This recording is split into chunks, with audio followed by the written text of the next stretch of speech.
To me, the most satisfying part of the teaching is that you watch the growth of your students. You have this young kid come to you and say that they have no idea what we're talking about during an investment club meeting, but then suddenly you watch them over the next 2 years to become so proficient and so confident that they end up managing the fund itself. When I see them understanding of this complex issue, that's a great pleasure to, that's what I like about teaching. I like for my students to gain something that's very pragmatic from my courses, something that they can apply in everyday life, and something that's going to stick to them for the rest of their lives. For example, when we talk about contracts, I think it's important to take situations that they've been involved in, and that way they carry the learning experience away from the classroom. If the learning experience is limited purely to the grind of academia and testing, then I don't think they carry much away from that. There's so much I like about teaching.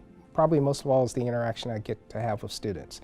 I get to share some of my experiences, and I get to learn from them as well. I like a lot of different things about teaching, but I think probably for sure it's just being with students. Being in the classroom and having that energy every day is a real pleasure. I want my students to take the theory, what they learn in the classroom, and apply it to life, not just their profession.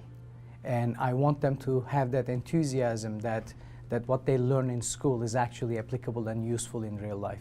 As a professor, I would love my students to be successful, and then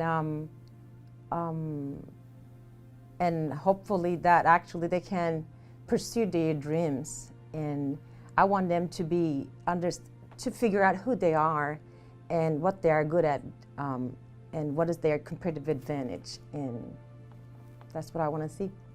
The most important life's lesson that a student can gain from me is never ever burn a bridge. And by that I mean, if you've encountered difficulties with someone, try and work it out rather than leave angry or bad taste in that person's mouth. Because, what goes around tends to come around, and it is likely that you're going to encounter that very person at some point when you really might need them.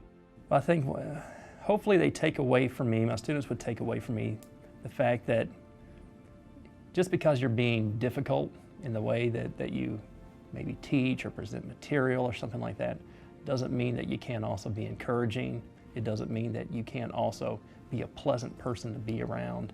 It doesn't mean that you can't motivate others without having to be harsh. I got stopped one day in a coffee shop in downtown Richmond, and this woman came up to me. I think she heard my name being called out in a coffee shop, and she said, "You're the one. You're the one that my daughter keeps talking about, and she loves your class." And I've never seen her so excited about a class before. And right then and there, I knew that's what I wanted to do. So it took me some time, but I decided to get out of industry and move into teaching.